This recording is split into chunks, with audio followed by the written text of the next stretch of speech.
Netherborne, the Ancient Devourer. Chapter 51. Meeting the Guild Master. Victor was bored again, which felt even worse since it was self-inflicted. I chose to become an undead since it would make my life as easy as possible. Who would have thought having an easy life could be so dull? Luckily the swarm of flies under his control was intelligent enough to obey a simple command: kill everything. Blat. Genus spat on the floor and flicked the half-eaten worm dripping in his saliva off the side of the floating platform. He looked awful, clearly having lost some of the weight he had regained from consuming his kin. Victor hadn't put much thought into it, as Genus was a side character in his life, but the dragon had shown remarkable willpower to continue following him this far. Just a few more months, and you will finally obtain what you desire, Victor said, and Genus perked up slightly, some newfound desire to continue sparking in his crystal eyes. Genus grumbled and rested his head back on his crossed paws. I sure hope so. This journey has been nothing but torture. Victor had to agree, although in his case, the torture had been the mind-numbing boredom during the most recent floors rather than physical. Once you take away the time needed to sleep, eat, and use the bathroom, you are left with a concerning amount of free time to spend on self-reflection and contemplating life. Luckily for everyone involved, they were currently on the 70th floor, so only a few hours of travel separated them from the next biome. Unfortunately, the initial joy from the floor's abundant experience points had somewhat dulled after weeks of black mud, disgusting earthworms, and the constant drone of the millions of undead flies encircling them. Nevertheless, Victor was curious about how Alice was doing, so he decided to pull up the party screen. Name: Alice. Race: Body, Darkness Mana Body. Level: 317, Level Up, X217. STR: 335, plus 217, Dex: 347, plus 217, Con: 354, plus 217, Int: 682, plus 434, WIS: 674, plus 434. Dulled emotions. Name: Victor. Race: Netherborne. Level: 827, Level Up, X327. Stat Points: 800 plus million. Life Force Unstable, 926 days, Extreme Mana Sickness -10 stats per second. Name: Terry. Error: Connection lost. As expected, the gains on these 10 floors had been tremendous. Alice had tripled her level to an impressive 317. She had taken full advantage of this floor's abundant and easy-to-kill prey. Even now, she was a few miles outside Victor's annihilating aura spell radius, bringing destruction to the land like a wrathful god. Purple fire danced along the horizon, and plumes of thick smoke rose as the dead wood and the few plants native to the land burned. However, Alice's gains had been impressive but nothing compared to Victor's. Although his system was a sham and provided few benefits as he leveled, his number had still increased an astonishing 327 times, and the millions of undead swarming around him were a testament to that virtual increase. Even more hilarious is how my system screen stopped listing my stats and simply says 800 million, and even the life force counter has switched to days from hours. Victor calculated how many years of life force he had, and it worked out to 25 years on the surface but only 2.5 years down here. No wonder Netherborne go extinct, all of this slaughter for a quarter of a century's worth of life. It was weird to think he went to such lengths to become an immortal creature and escape the ultimate weakness of humans' death just to have an estimated lifespan lower than anywhere back on Earth. Before he could debate his decisions for the 1000th time, a voice spoke in his head: Master.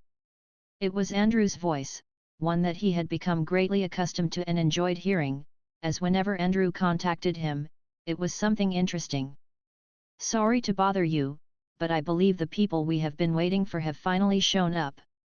This was the best news Victor had heard all week. Finally, the officials from the guild were at Necron. What's happening? Tell me the details. Ahem. Andrew cleared his throat and continued. They arrived only moments ago and have already demanded an immediate audience with the mayor and necromancer. I gave my subordinates the go-ahead, so they are on their way here now. Excellent. I will be right over. Victor made sure everything was fine around him before anchoring his body to the floating platform and casting shadow magic to create his avatar. As usual, he used Andrew as a proxy for his magic.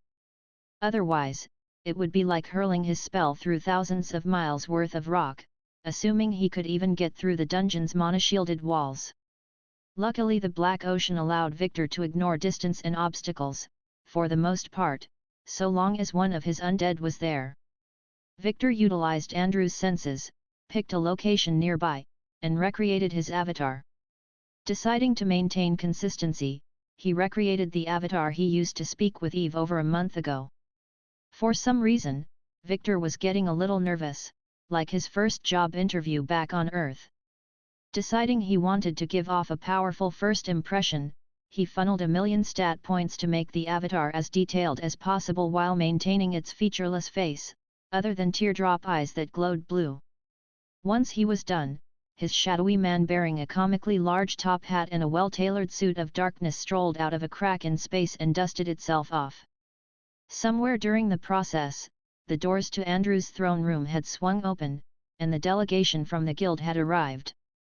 Everyone present, except Eve, was alert and had their weapons drawn. Everyone's eyes were glued to the shadowy man that had appeared. A few tense moments followed until Eve stepped forward and gestured toward the shadowy man that looked at them with his smiling eyes. Guildmaster, this is the necromancer you wished to meet. Or at least an illusion of him. As I said in my report, there was a large pressure, followed by the appearance of a man claiming to be the necromancer we had been looking for. Stop it! Eve instantly stopped at her guildmaster's words and awkwardly stood there. Through Andrew, Victor gazed upon the guildmaster, who seemed to feel his presence.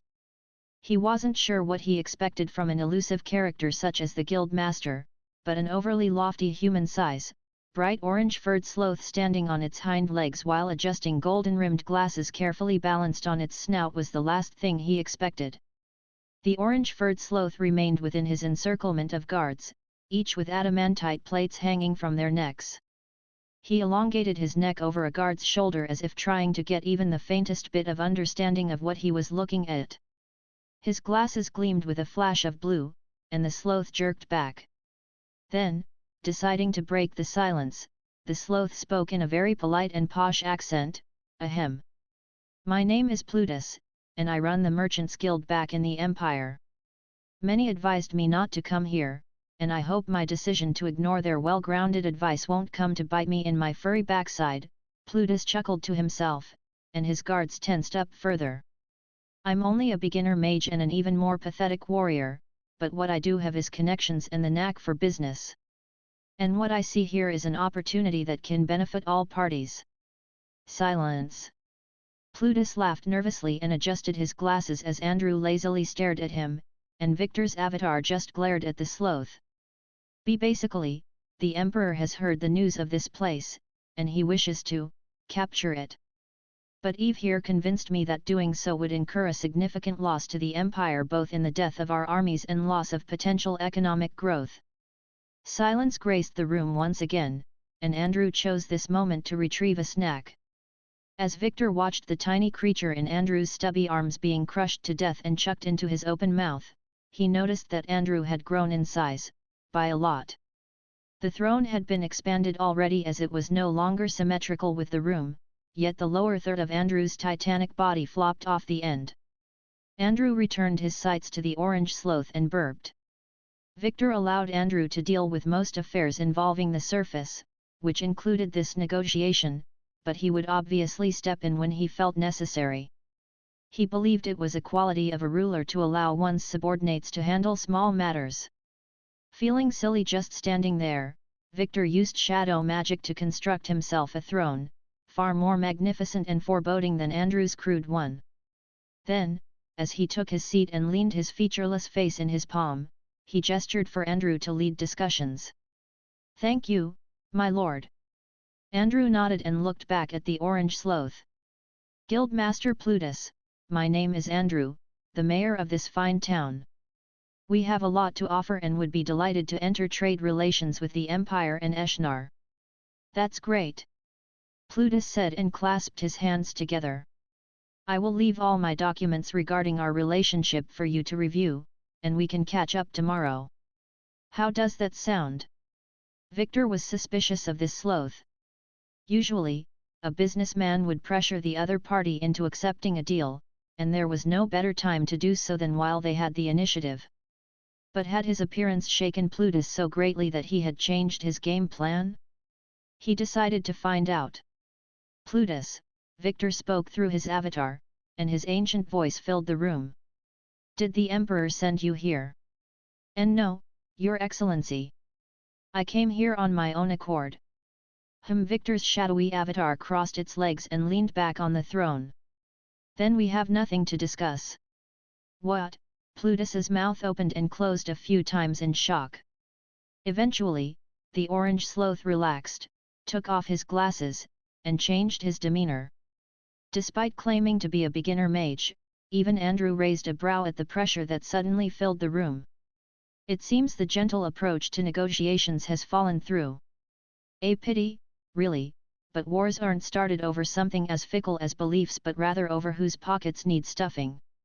Would you happen to agree with me on that point, Mayor Andrew and Sir Necromancer? Andrew heartily laughed, and he stroked his goatee. War is indeed a costly endeavor. Some even claim it could disrupt the balance of power within a nation, depending on which nobles choose to fight. Exactly, Plutus replied. Do we have something of interest to discuss now? Victor's avatar stared at Plutus with glowing eyes. However, the orange sloth didn't yield under his gaze this time. A shrewd businessman indeed. Victor liked him. Conversing with someone who got straight to the point was always enjoyable. Indeed we do, Victor replied. Please proceed, Guildmaster. Chapter 52. Discovering New Lands. With mutual interest established, Plutus took center stage after dismissing his guards, except for two wearing black cloaks on either side of him. I will be frank, Necron lies on disputed territory, not only between the various noble factions within the Empire but between all forces on the continent. Plutus, the ever-serious orange sloth, brought out a document from his spatial ring and cleared his throat. Ahem. Currently, 10 noble houses petitioned in court to send their armies to conquer the cursed forest and Necron in honor of the Emperor. Plutus cast some wind magic, and the parchment floated peacefully into Andrew's waiting hands. The enormous ooze that looked like a grey slug caressed his goatee as he carefully examined each name. While he did so, Plutus continued. However, this time he focused on Victor's shadowy avatar that lazily sat on a throne of darkness. Your Excellency. Vox, Victor replied. You may refer to me as Vox, for I am the voice of His Excellency. Ah. So you are a champion of the Necromancer. Vox shrugged, and his teardrop eyes gleamed. Something like that.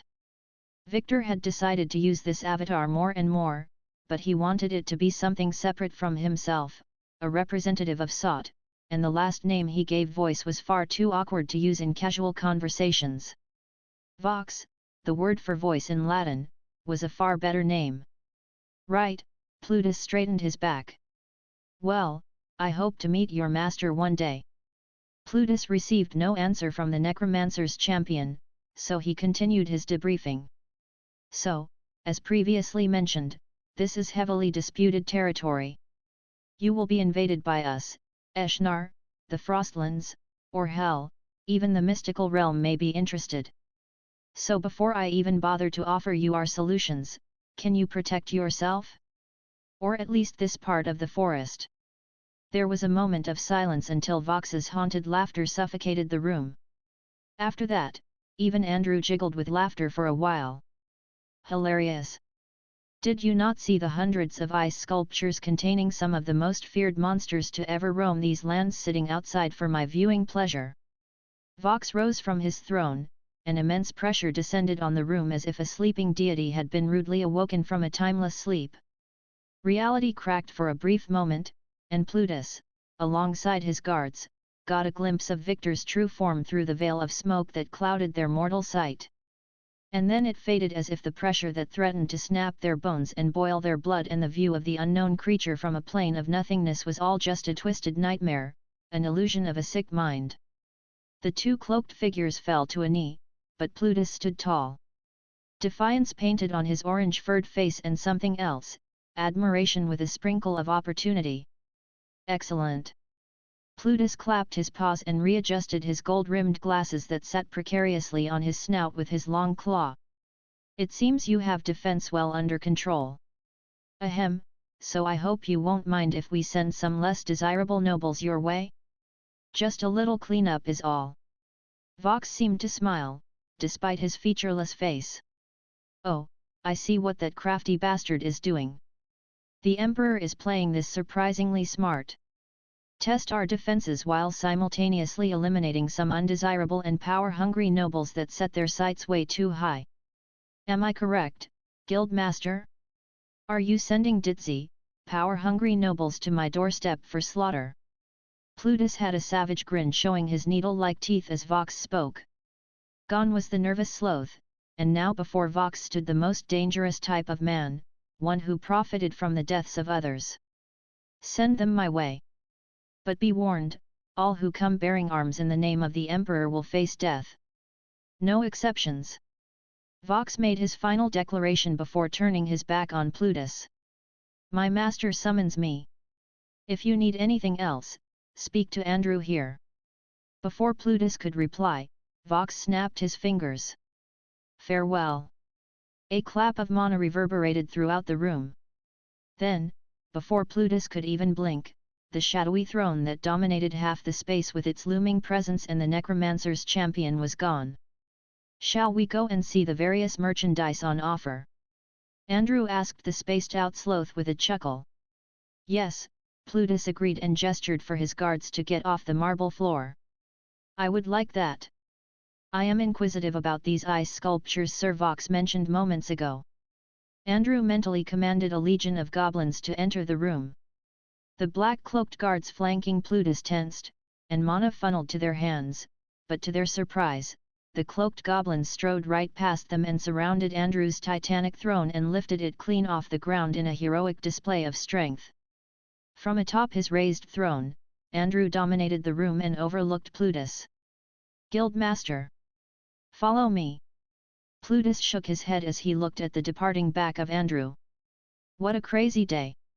Yes, I'm back. Why did you call for me? Victor muttered as he returned his senses to his main body. Alice was beside him with stars in her eyes and a giddy excitement expected from a child on Christmas morning. Confused, Victor decided to take a look around. Hours had passed since he had last checked in on the progress of his crew down in the Grand Dungeon, so they should have reached the next floor by now. Surrounding him was completely new scenery everywhere he looked, gems of every color imaginable decorated the landscape. It was so sparkly, as if a god had spilled a jar of glitter across an entire continent. Stalagmites of amethyst rose to the sky as rivers of rubies meandered through rolling hills of emeralds adorned with flowers sprouting petals of gold. In the distance mountains of ore with beautiful waterfalls of sparkling lapis lazuli dominated the horizon. Even from the floating platform, Victor could spot movement below as hulking gem golems, some the size of multi-story homes, trudged aimlessly to their next destination. With every step, the ground quivered, and the gems were pulverized underneath and churned underfoot, becoming the land's soil. What in all things holy is this? Victor couldn't hold back his pure shock. All the previous floors had been wastelands with nothing but sand, ice, water, and mud. Although he was now a void creature, that human greed and desire for all things shiny still remained. A part of him wanted to dive bomb and scoop up even a little of that soil that was likely worth more than its weight in gold. Wow, look at that big one! Alice remarked as she pointed to a gigantic golem directly below them that was munching on an amethyst stalagmite. The purple gem shattered like glass between the monstrous golem's jaws like a snapping turtle. Victor then watched in amazement as the spikes of amethyst on the golem's back shone a pale pink before expanding slightly in size. These golems look similar to rock but also a little different. Victor focused on the golem and watched its slow movements, carefree attitude, and lack of observation or care for its environment. "Who is Rock?" Alice asked. "Oh, yet. You never met that team of delvers," Victor waved her off. "Not really important right now, but Rock is a golem chef at Necron." He returned his attention to the golem that was busy munching away. "If I had to put it simply, these golems seem less intelligent than Rock by a large margin. Everything about them screams robotic and thoughtless to me. As if they merely act on a set few instincts in an eternal cycle and cannot divert their thinking, whereas Rock is capable of some level of thought. He can even cook." That may have been an overly harsh and rash judgment, but watching a golem mindlessly munch on its food and not even looking up at the floating platform grated his nerves. Why? He wasn't sure. But something about that dumb, carefree look made him mad. "I just want to go down there, shake its shoulders, and slap it. Maybe then it will wake up." Victor paused at that thought. He was a Netherborne. A creature from the void that ended nations and eradicated continents. If he wanted to do something, he could darn well do it. So, without hesitation, he hovered down to the ground and came face to face with the golem. He didn't even have his stealth activated and was in direct sight of the thing, yet it didn't even react, just munching away. Victor charged up a doom ray. Purple lightning crackled between his claws. The golem ignored him. Is it confidence or stupidity? Maybe Victor's opinions of golems and their level of intelligence had been warped by Rock and his ability to strategize, cook, and even talk. As the spell charged up, Victor debated if destroying this thing was worth it. It was like using a bazooka to obliterate a random farmer's tractor. In the end, the only loser in this situation was him and the stat points wasted. But I wonder if my raise undead skill works on golems? The fact that he did not have an answer to such a question made this decision easy. He had to do it in the name of science. So Victor raised his claw and unleashed a semi-charged doom ray at the unaware golem. A flash of purple lightning was followed by a thunderclap that created a shock wave so powerful the golem rocked on its feet. Like a hedgehog, the amethyst spikes covering its back burst with purple light as a mana shield rippled into existence. A dense purple hue coated the golem and spread out the impact of the lightning. When everything cleared, the golem was on its side with a burning hole in its left flank. But overall, it was fine. The sound of glass shattering, followed by all of the amethyst spikes disintegrating into dust and blowing away with the westerly winds, caught Victor off guard. The golem was now bare, with its white marble body exposed. Got worried for a second there. Victor sneered and raised his hand again. Then, bringing his claws together to simulate a railgun, he didn't even charge the spell and unleashed a much weaker but concentrated doom ray. The golem lay motionless and accepted its annihilation as the purple lightning burrowed through the partially made hole and superheated the golem from the inside, causing it to explode a moment later in a superheated cloud of rubble. Victor cast Raise Undead with a wave of his hand, yet nothing happened. Floating closer and concentrating on the rubble, he cast Raise Undead a second time, but nothing happened. Finally, on the off chance it worked, he cast Consume, but the result was as expected. A dumb pile of rocks never had any life force to begin with.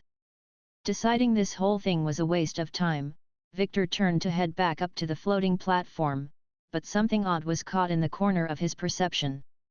Everything was so shiny on this floor, so something so dull, like a castle wall nestled inside a cave entrance, was bound to stand out. Are there people living down here? Victor asked himself. Well, there's only one way to find out. Chapter 53. Login. Alice floated beside Victor with raven mana flowing across the surface of her skin. It almost looked like a bucket of black tar had been poured over her as wisps of purple flame wrapped her fingers, ready to be unleashed at a moment's notice. Her face was concealed, leaving no point of weakness as they faced an unknown threat. The dull castle wall, nestled a few meters inside a cave, was merely a front to something else, a home.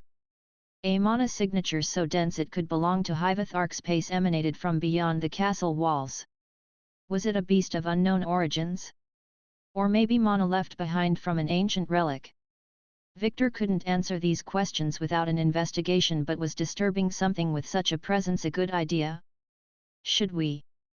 Victor asked his traveling companions. Entering the home of something that powerful unannounced was a likely death sentence. Nevertheless, curiosity was hard to suppress, especially after a slew of mind-numbing weeks. Gina slowly crawled back like a terrified cat. Absolutely not. Whatever lurks in there is far more powerful than any of us. We would be at its mercy, and if it decided to kill us, that would be the end of our story. Alice hummed in agreement. What Gina said is correct.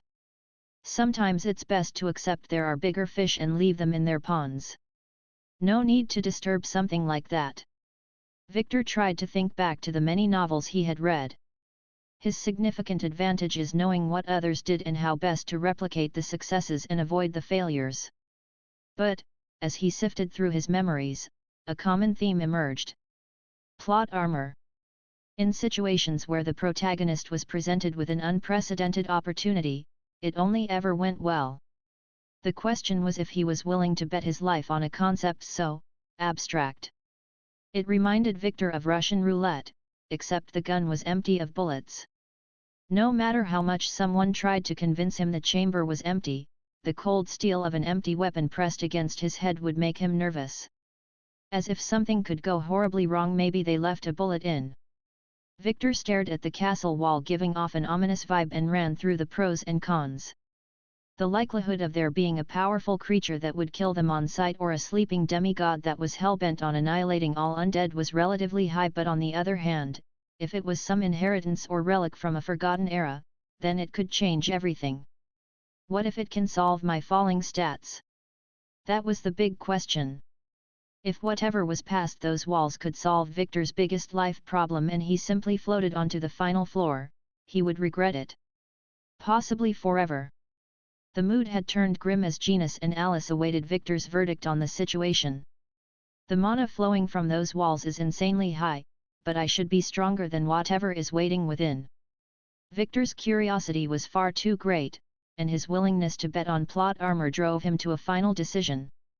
I don't see an obvious entrance, and the mana is far too dense for me to use spirit movement to bypass the wall. Stop! Genus bared his teeth and raised his neck. The house-size golden dragon glared at Victor with his rainbow eyes. Do not! Please! Victor looked at Alice. She decided to remain deathly silent. She has faith in me. Victor faltered. This decision concerned himself and the lives of his travel companions. He had to be absolutely sure this was the right move. Get ready to run. Victor just couldn't shake off his curiosity. Why was a castle wall clearly built by a sentient creature on the 71st floor? They had seen no evidence of any delvers throughout their descent, and this was by far the oddest thing they had encountered. To turn away and pretend like they saw nothing was ridiculous and would eat away at his mind like an unscratchable itch. Genus didn't even wait for Victor to finish his instructions. He had already spread his wings and, with a mighty flap, vaulted into the sky, leaving a cloud of gems and a crater in his wake. Alice didn't speak, but she gave him a nod.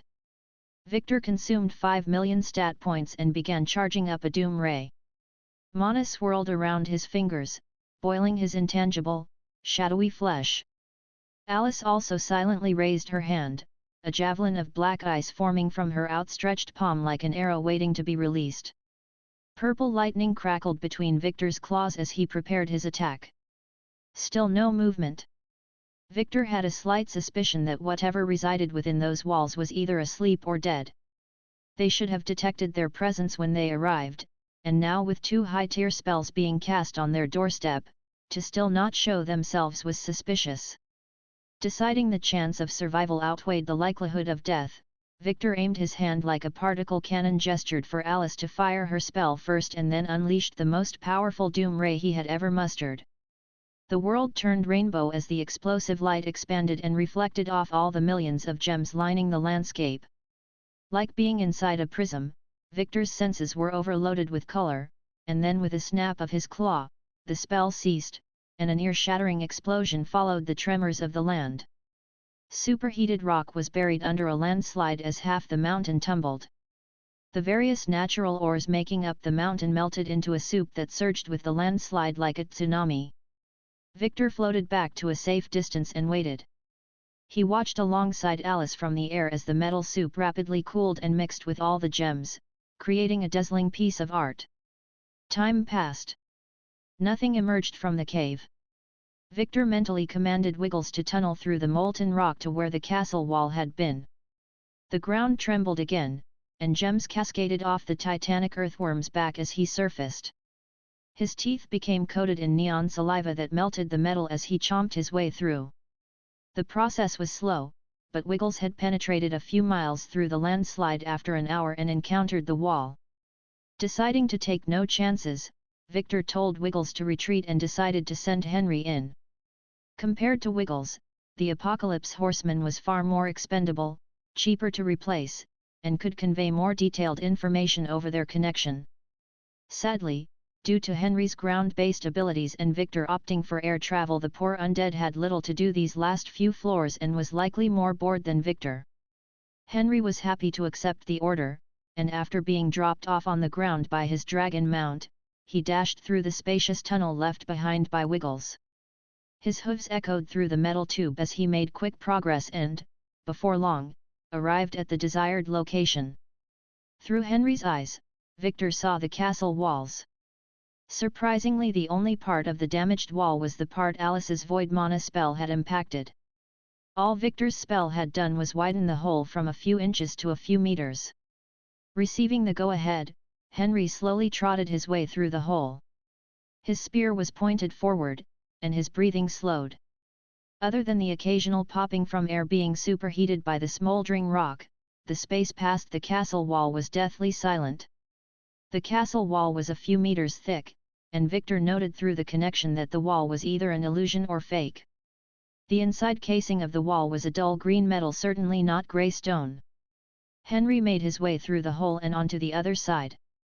"What the hell is that doing here?" Victor exclaimed, and Alice tensed beside him.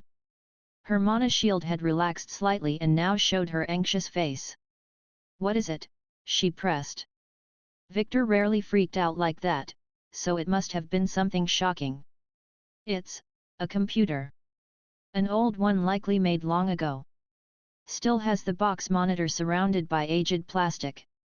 "A what? Computer?" Alice tried to remember if such a thing had ever gone through the auction house, but she had never heard of such a thing. Maybe it was a relic from the void? Through the connection, Victor checked out the rest of the room. It was a rather massive space, surrounded by dull green metal on all sides. He found it impressive that the room was structurally supporting an entire mountain above it and not showing any signs of struggling. Apart from the old computer that sat on a simple wooden table, there was nothing else. "Approach it," Victor commanded, and Henry obeyed. The horseman cautiously approached the foreign object. It radiated off an immense amount of mana in waves, as if supplying the entire floor itself. The screen was on, showing a single line of blue text on an otherwise black screen in a text that Henry didn't recognize, but Victor did. "Log in. Step back. Don't touch it." Victor rushed toward the tunnel, and Alice quickly followed. There was no way he would allow Henry to inherit or gain anything. He needed it for himself. Henry obliged and waited for his master to arrive, but he never lowered his spear and maintained his surroundings no matter how devoid of life they were. Minutes later, Victor shot through the hole and surprisingly fit in the space without issues. He checked his status, and a new debuff appeared: Fatal Mana Sickness -100 stat points a second. Silently cursing, he reached out a claw and carefully moved the mouse. The yellowy tinted plastic mouse scraped across the surface, and a white arrow appeared. The screen brightened up as if it had been on power-saving mode. Victor hovered over the only option presented to him, and with a silent prayer, he clicked login, and a new pop-up appeared. Chapter 54. A Dark History. The dim room lit up with an azure blue as an expansive runic formation engraved into the dull green metal floor sprung to life. The old computer blue-screened, and a green laser scanned the entire room like something out of a sci-fi movie. Error, dungeon entity not found. Login failed. There was a flash of mana, and everyone found themselves back outside, surrounded by endless emerald rolling hills littered with golden petals and wandering golems. Okay, what the hell was that? Alice said, and Victor also wanted to know the answer. Shaking his head, he replied, not sure. I have encountered those things before, but they could never do that. But a computer casting spells doesn't seem so impossible. What is a computer, though? Some kind of artifact. Similar, Victor responded. It's a tool to automate tasks too repetitive or complex for humans, but they are often rather limited in their ability to affect the real world. But if a computer could use magic that changes everything. Victor had been pursuing a computer science degree back on Earth and was an avid user of them for entertainment and work purposes. Although he felt like a caveman discovering fire for the first time after seeing an actual working computer. Computers in this world made him question everything around him, especially the system. Was the goddess that gifted him this life real? Was what he saw an actual cosmic entity or merely a computer program? Wait, don't be silly. The fact there are computers in a world doesn't make it a simulation or mean people or things don't exist. They are merely a tool, one of many. Automate tasks. Alice rubbed her chin. Don't we have golems for that? Isn't a computer just a golem that can use magic? Victor hummed as he mulled over her words. In a way, the golems were somewhat similar. Or at least the ones on this floor were. Would rock be artificial intelligence, then? He seems smart enough. Wait, what gave rock his intelligence? The system? Doesn't that make rock a way for the system to directly interact with the world? The sound of rubble moving made Victor look over to the collapsed mountain. Even from here, he could see waves of mana dancing across the surface of the rubble, and soon enough, boulders began rolling up the landslide and fusing in place. The trembling and noise were like a volcano going off as the entire mountain slowly pieced itself together. It was another impossible sight that reminded Victor of the true power magic held over the world. Genus seemed to fly back down from the floating platform and join them to witness the spectacle. Victor didn't blame Genus for running away and therefore didn't press the matter. It was a display of insubordination, but he made a rash decision that could have cost all three of them their lives. Ultimately, Genus couldn't contribute much to the wall's destruction or kill whatever came out. But if he starts defying my orders when I put him on the dragon throne, then I will end him. Immediately. No questions asked. An hour passed, and finally, the very last rock rolled up the steep mountain edge and perched itself on the top. A golem trod in the distance, this one far larger than the one Victor had slain. It seemed unfazed by the mountain that had just reconstructed itself and took one look at the dull grey castle wall without a single blemish or hole, ignored it, and decided to chew on an amethyst stalagmite nearby instead. So that's why such a dull color was chosen. Victor was happy that one of the many mysteries around the place had been solved. Whether the golems were colorblind or programmed to ignore grey things, the designer of the computer's container clearly knew what they were doing. Alice frowned as she watched the scene. I don't feel any mana anymore. Victor realized that was true. He had only noticed the room initially due to how it stood out compared to the sparkling scenery. However, with the mountain fixed, the dense mana that had suffocated the area had dissipated, and from this distance, he couldn't tell there would be anything unusual past the wall. He floated closer. It wasn't until he had crossed a mile of emerald hills and stood around 20 meters from the wall did he feel the sudden suffocating mana leaking through the wall. The computer said I wasn't a dungeon entity and teleported me outside, meaning it has powers over teleportation. What if that computer is how a dungeon entity moves between floors? Victor hadn't seen any evidence of a dungeon master or something managing the dungeon. Maybe they moved and pulled strings from the shadows? Is there a way for me to become a dungeon entity? He didn't know, but one thing was sure, he needed to find out. Directing the zombie dragon that had been Henry's mount with his mind, Victor commanded the black dragon to soar down through the sky and land in front of the castle wall, just outside its mana range.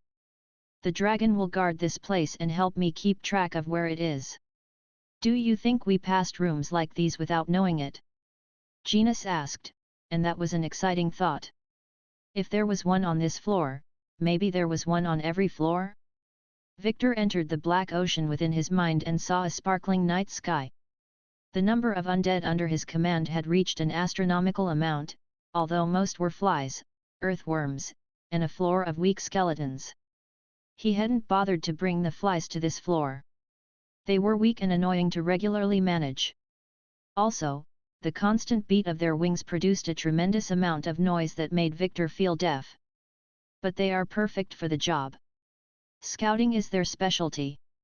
With an order that consumed a disturbing amount of mana, Victor saw the flecks of light in his black ocean begin to spread out across the black sky.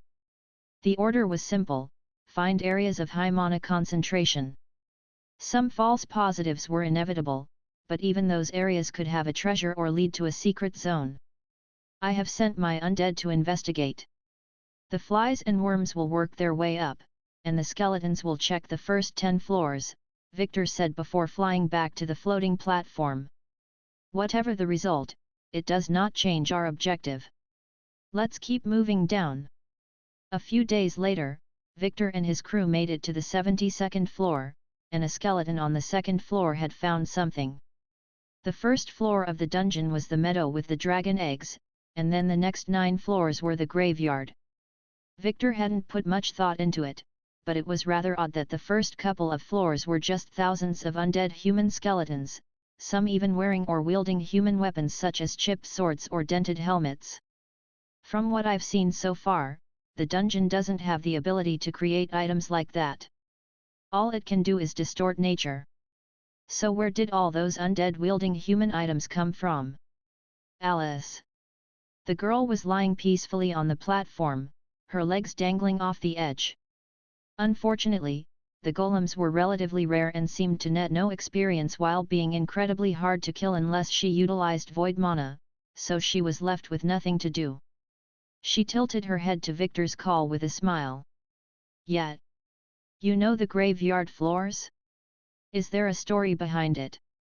Alice returned to staring at the slowly passing fake sky. Well, there used to be a city surrounding the Grand Dungeon. But when the dragons arrived, people retreated into the dungeon for shelter. But with the city destroyed, the people tried to live down here. Ah! I assume that didn't last long. Alice stifled a laugh. According to the records, they lasted a few weeks until the dragons chased them down here. Most perished, but some managed to delve deeper and deeper. Why do you ask? Well, Victor concentrated on the skeleton that had alerted him to a high mana concentration and described to Alice the situation. The poor thing had tumbled down a ravine and smashed itself into pieces. But as it lay in the stream, a few meters from it, embedded into a cave, was the front of a crumbling building. It looked like some monastery Victor would see in pictures from ancient China, complete with pillars and a grand-looking entrance overrun with weeds. But the mana emanating from it was similar to the green metal room on the 71st floor. Alice hummed to herself as she thought over the possibilities.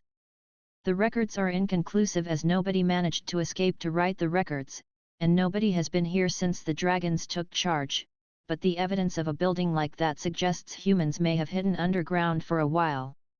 No way they are the ones managing this place, right? Victor refused to believe that delvers, from an age long ago, had such power. Unlikely. The Grand Dungeon has operated since human records began. But the chance of humans building a teleportation network throughout the dungeon? Certainly plausible. We have similar ways of transportation between cities on the surface, but they are used exclusively by the nobles due to the high cost. Victor nodded and directed more skeletons on that floor to investigate the building and the rest of the ravine. He honestly should have done this sooner with how much free time he had back then, but the thought of exploring every inch of these continent-size floors escaped him. I need to be more vigilant.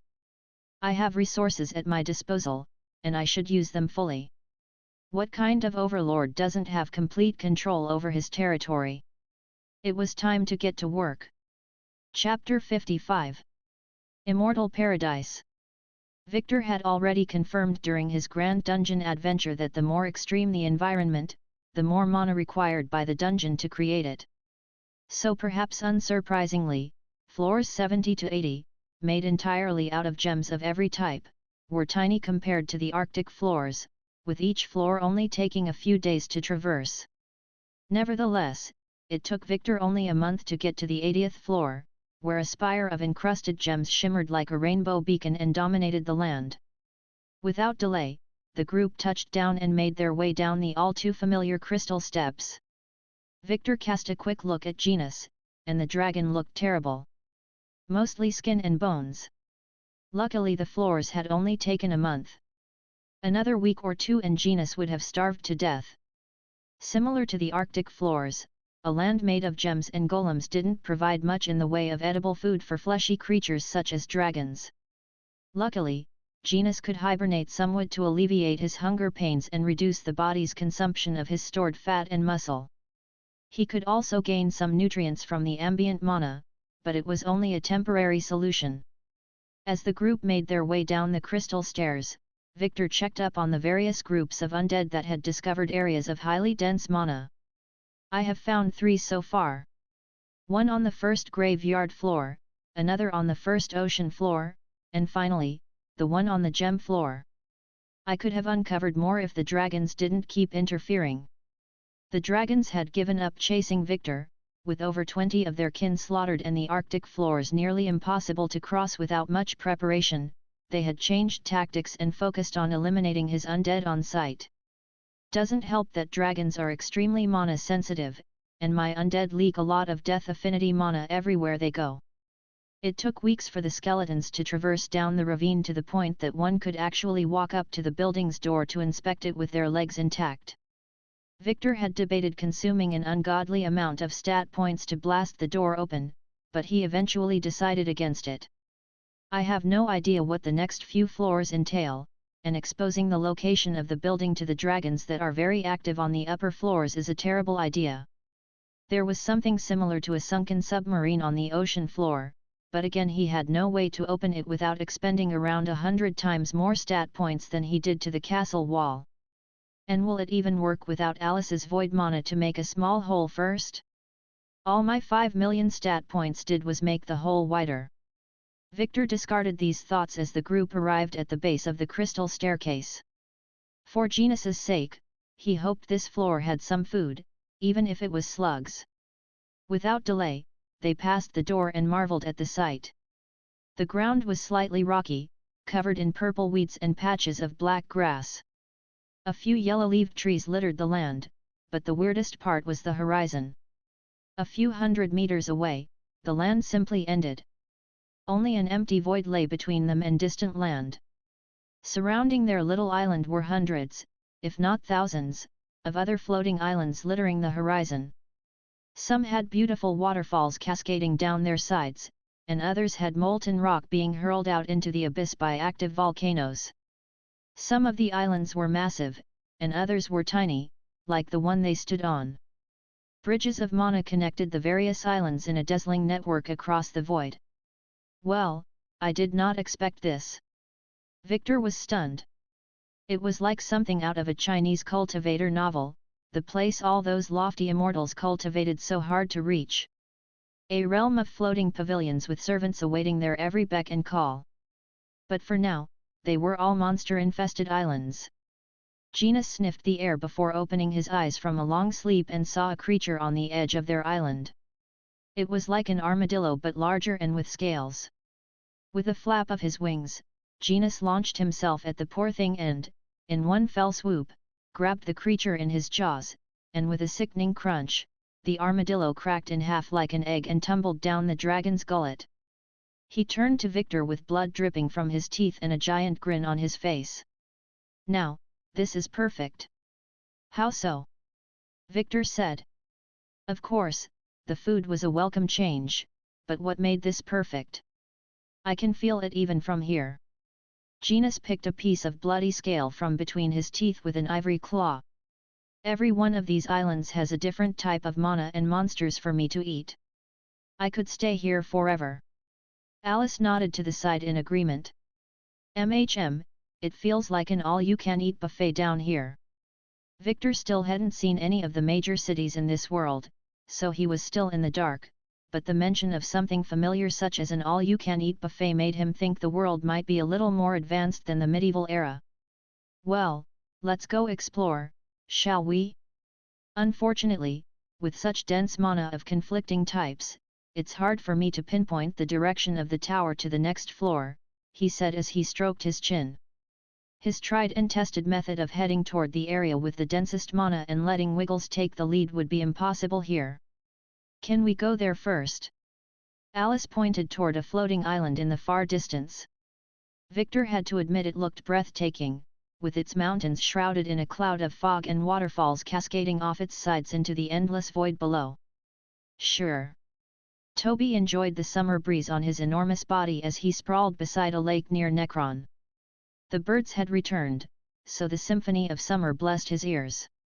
A small snow-white, squirrel-like creature hopped on his body and ran across his chest, likely thinking his grey skin was a rock feature rather than belonging to the most fearsome monster in the cursed forest. Toby chuckled deeply at that thought. "Andrew likely holds that title amongst the merchants that try to set up shop here." Seeing the sun, flanked by fluffy white clouds, had claimed the highest point in the sky, Toby realized it was lunchtime. Although his body had no need for food, he had regained his sense of taste with his evolution, and what was the point of being the boss of a city if he couldn't enjoy its luxuries for himself? Rising to his full height, Toby towered over the crystal-clear lake and grinned at his distorted reflection. He had always enjoyed his intimidating nature, which had helped a lot in his line of work. But to become something so fierce by simply existing, now that was perfect. He reached up and caressed the black horn jutting out of his forehead. His equally black claws scratched the glossy surface and failed to leave a mark. Chuckling to himself, Toby took one last look around with his single golden eye before turning around and trekking up an embankment. Once over, he walked down a well-trodden dirt path that took him back to Necron's Eshnar-facing gate. The toll road that was now extremely busy was in the far distance, but Toby stayed away from it. The merchants had expressed their displeasure at his presence, especially around the horses, as they would try to run away when they saw him. Of course, Toby could ignore their complaints, but it was bad for business.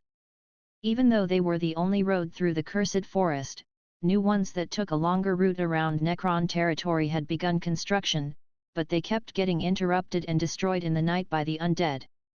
His undead. Toby strolled down the path and passed by some open-air mines. Goblins wearing poorly made cloaks that concealed their true nature slaved away under the sun. He could see death attribute mana swirling through the air and producing an invisible shield against the sun's burning rays, protecting the undead from disintegration. Toby had never heard of undead that could move under sunlight before, even with the help of clothing. "Master continues to surprise me." Although a tiny voice in the back of his head compelled him to obey his new master, it was not intrusive but rather a gentle, constant reminder that he was only alive due to the master's kindness. That would be true, but the master had also been the one to skewer him, so kindness was the wrong word. "However, this new form and purpose I have? Now that is definitely kindness. What other evil overlord allows his minions so much free rein?" It certainly helped with his motivation. Obviously, they hadn't signed a contract, and the eldritch being may take everything from him at a moment's notice, with or without fault on his part. But that was also okay. He was undead in his service. So it only made sense their relationship wasn't built on mutual ground. But 5 months have passed, and all he has done is provide help and intervene when necessary. Apart from that, he has been mostly radio silent, letting me and Andrew build Necron in our image, Toby mumbled as he passed the mine and came upon a training field. The sound of weapons colliding rang through the summer air as a group of goblins sparred with a girl. Seeing one of his new apprentices was hard at work, Toby decided to walk over. "Laura," he thundered as he walked over with heavy steps that made everyone freeze. "Hi," the skinny girl responded sheepishly. She was one of the slaves brought with the vampires as food. Her features were unremarkable. Simple brown hair in a bun, blue eyes, and a standard figure. Her unusual ability to handle weapons and the 2 tiny horns on her forehead was the only interesting thing about her appearance. She claimed to not have any combat classes, but she fought with a certain instinct that one was either born with or gained through high-level skills. The other slaves brought with the vampires had been set to work in the various inns or restaurants. One boy was even being used as a stable boy. Toby had offered to let them return to the mystical realm, but they had all refused. "How's progress?" Toby asked his apprentice. Laura grinned, twirled a crude wooden spear overhead, and alongside the whistling wind, she struck out like a viper and obliterated a goblin's skull with a well-aimed and quick strike. Then, as the headless goblin fell forward with a thump, she twirled the spear again, returned it to a resting position in her hand, and gave a slight bow. Toby clapped his enormous hands and chuckled. "Excellent." He had no idea if it was excellent or not, as he had never used a spear, but he liked to pretend he was an expert. "Thank you." Laura was interrupted by a bell going off in Necron that echoed throughout the land. Toby didn't hesitate and broke into a sprint. Necron needed him. Chapter 56. The Flames of Regret. Clouds of dense black smoke bellowed over the center of Necron. The constant ringing of bells masked people's hysterical screams and shouts. Toby increased his pace and charged down the Eshnar toll road, which had come to a standstill. Some merchants prepared to return and escape the chaos, while others tried to push to the front of the long queue. As Toby thundered past like an escaped rhino, horses tried to jolt back, causing their owners to shout with rage as they attempted to relax their skittish stallions. Toby didn't care for the merchants' displeasure. Something terrible had happened in Necron. Approaching the gate, a single goblin stood on a raised platform and yelled for the merchants to stay back. Unfortunately, the usual ogres under Toby's control were nowhere to be found to assist the goblin in holding back the restless merchants. So Toby used the undead mental network to locate his men. They were around 3 streets away, near the fire. The ground trembled as the one-eyed Demon King barreled down the congested roads, taking 2 steps at a time. Terrified people flung themselves aside to avoid being squashed by the giant who didn't stop for anything. 1, 2, and finally, 3 streets flew by. Toby skidded around a street corner and caught sight of the scene. Pinned to the ground by 2 ogres was a man. He was dressed in standard merchant robes, but if one looked closely, he seemed a little too muscular and well-shaven to be a mere merchant. Turning his enormous head, Toby appraised the damage with his one eye darting left and right. A large warehouse, situated behind 3 large wooden inns, was ablaze, and he could feel the heat. The inns had also started catching fire, with their back walls cracking as they burned. Thick smoke bellowed out as the thatched roof finally caught fire, sealing the fate of the 3 inns. "Shit! That warehouse holds half of our food supply." Toby started panicking. Necron had grown tremendously over the last month and had about 5,000 people staying in the many inns every day and another 300 permanent residents that worked in the inns and shops. Since food had to be imported, other than rice and wheat, the rest of the food, like fruits and vegetables, went off too quickly, so they only kept a few days' supplies at any given time. But that was no longer a concern. The majority of buildings in Necron were constructed out of wood. So how could he stop the fire before it spread any further? In other cities like Eshnar and the Empire, they had trained mages blessed by the goddess of oceans and even some fire mages trained to handle situations like this. "But we only have undead," Toby muttered as he desperately looked around for a solution. He could obliterate anything with his eye laser, smash castle walls, and tank anything. But to put out a city fire? Impossible. It was out of his skill set. Over the link, he quickly ordered the goblins in the mine he had passed earlier to somehow bring water from the lake to Necron. They have buckets filled with mined stone but are weaved of wood and have holes, not to mention the lake is a 10 to 30-minute walk away. Another solution was the wells. Toby had memorized most of Necron, so he quickly dashed down a street and found a well in the middle of a small garden. His enormous hands struggled to spin the wheel to bring the bucket up.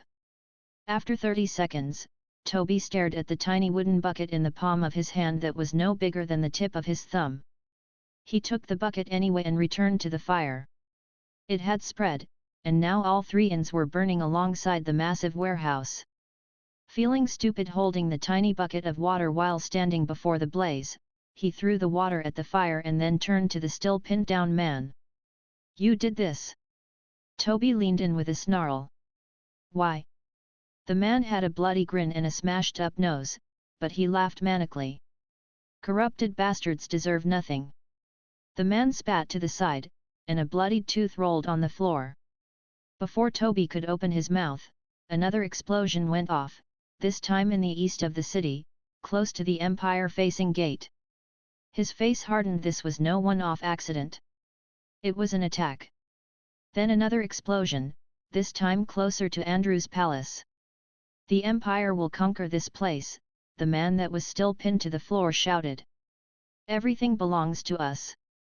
Toby strolled over and placed his foot over the man, who suddenly shut up and stared at his impending doom with wide eyes. "No, please." Toby didn't waste a second and brought his foot down. Blood splashed outward around his lowered foot, and he felt something stuck between his toes. But that wasn't important right now. He needed to get Necron under control. After traversing hundreds of islands, Victor noticed something. "They are going up." Which was an odd concept because he was sure they were heading down. Genus looked behind them and noted that the island they had just left was slightly lower than the one they currently stood on. He then looked forward and pointed out that the next island in the distant void seemed on par with theirs, just like all the others. It seems space is relative here. That was a crazy thought, but it checked out. All the islands behind them seemed lower and lower like a staircase, whereas all the following islands appeared on the same plane of existence as them. So, Alice looked around the molten wasteland of an island they found themselves on. "Are we going up or down?" Honestly, Victor had no clue. He had slaughtered every monster they had come across and turned them into more undead. He then directed them to explore other islands to expand his reach and influence. "Since going toward the area with the greatest mana isn't feasible, if I visit every single island in this void, I will find something eventually." There was a certain air of mystery and finality to this floor. It did not behave like the other floors, and for how diverse and extreme some of the many biomes they had passed were, this floor was way past its mana limit. Unless each island is an individual floor? Or perhaps each layer of islands? It was a brain ache to think about, and Victor was out of options. All he could do was soldier on and hope his undead either stumbled upon something or he would find it. Find what? He wasn't quite sure. The previous floors had towers that led down, but was there even a down when all that lay below them was the endless void? "Master," a voice sounded in the back of Victor's head. It was loud and held a certain gravity, a startling change because he usually heard Andrew through the network. "Toby," he replied. "Is that you? What's the problem?" Toby was head of security for Necron and had little input on daily affairs. So if Toby was contacting him, something terrible must have happened. "Necron's on fire. We have no way to put it out." Toby's anxious tone made Victor immediately stop what he was doing and peer through his subordinate's eyes. Sure enough, as Toby had said, there were clouds of smoke blocking out the sky and many burning buildings. "Quick! Approach each building. I can stop the fires." Victor watched as Toby lumbered closer to the fire. "Raise your hand. I will use an ice spell." He had no water or fire spells, but he did have freezing cone, which would help suffocate the fires. Toby did as instructed, and ice shot out his hands like a flamethrower. As a result, the burning buildings were flash frozen, and the fires were snuffed out. With the fire stopped, Toby began to run toward the next source of smoke. "There's more." Victor felt pain wasting many stat points to save a few cheap buildings. If not for the fact that fire could spread quickly and destroy the entire town, there's no way he would bother with such a thing. "Yes," Toby said as he practically parkoured around stranded merchant convoys as their horses had run off in the chaos or were refusing to move. "There are 3 so far. I believe the people who started the fires to be working for the Empire." Victor knew some nobles planned to send an army sometime soon, but he never expected a terrorist attack from them. "Smart, very smart. I should have seen this coming." He had complete confidence in Toby's ability to face an army alone, but what was the point if the town was destroyed in the process? Unfortunately, it seemed the nobles had figured that out as well. Toby was known as the Demon King of Necron. Few had seen him fight, but his presence alone gave him such a title. For some reason, Victor had expected the nobles to turn up outside Necron's gate on horseback, send a runner to declare war, and from then on, they would have a fair battle. Did this world have no honor? Due to him assuming this way of war would be the case, he neglected to keep tight security in Necron, such as searching bags or caravans for dangerous items or stationing more guards in the streets. "I was no city planner or tactician back on Earth," Victor thought as he saw the destruction through Toby's eyes. "This is a good lesson, if nothing else." Necron was more a personal project than his end goal and therefore lacked his attention. Especially after seeing 10 floors worth of gems, the importance on obtaining wealth through Necron had greatly diminished. "Should I even bother saving it?" Victor thought as Toby reached the second fire near Andrew's palace. Toby saw Andrew peeking through a window with wide eyes at the flames surrounding his white stone palace. His beautiful garden, which Toby knew Andrew had invested much time and money into, was now a barren wasteland of ash. "Maybe I should save it." Victor hated seeing his subordinates' hard work go up in flames.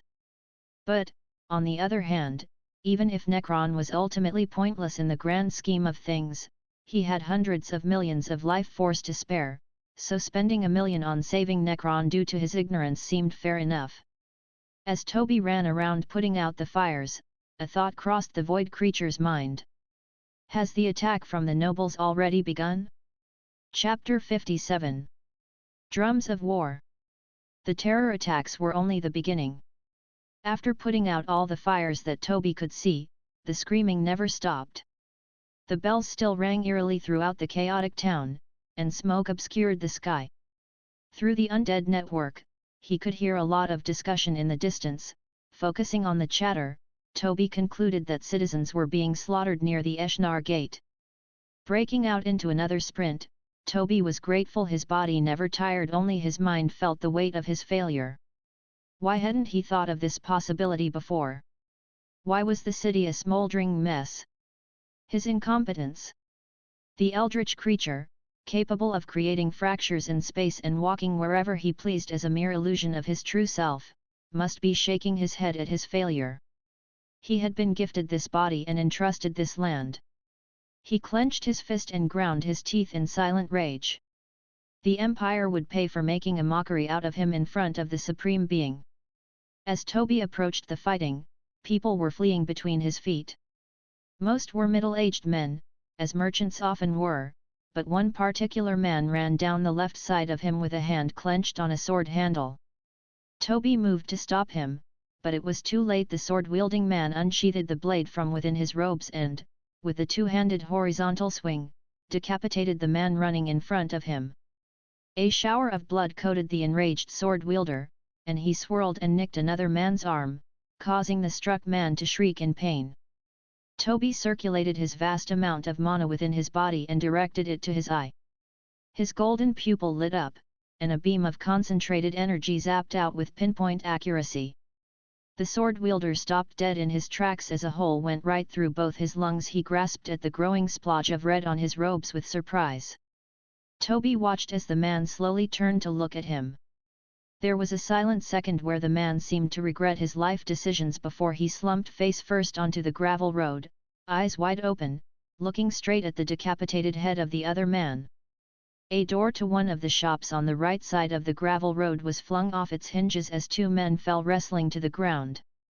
On the bottom half of the scuffle was a terrified gentleman that owned the shop, and holding his body down with a hand clasped on his neck was a second man wielding a dagger. Toby didn't waste a second and blasted the dagger wielder with his eye beam, causing his body to slump on top of the shop owner. He then noticed a pack of men heading to the Eshnar gate, donning the same robes the goblins under his command used. They shoved past the people, and after reaching the gate, one of them held down the goblin that was telling the merchants to head back while the others leaped past, shouting, "We no longer welcome your kind here." They kept their heads low so the merchants couldn't discern their identity as they charged at them with swords drawn. "Oh, you bastards," Toby snarled as he charged after them. "They plan to ruin our relationship with Eshnar by posing as us while slaughtering innocent merchants." The toll road only worked if both sides allowed the passage of traffic. If Eshnar deemed the toll road unsafe, merchants would have to stick to one of the other roads constructed through the cursed forest. Toby didn't even bother going through the gate. Instead, with a mighty leap, he soared over the 10-meter-high gate and landed on the other side in a small crater, squashing the men like bugs, much to the merchant's horror. "You are always welcome here. But for now, run!" Toby bellowed and shook the world with every word. All the merchants covered their ears and cowered behind their carts while the horses stood stunned before desperately trying to escape their reins. Toby knew he would cause chaos with such loud words, but this was about sending a message. People were welcome, and he was strong and could protect them.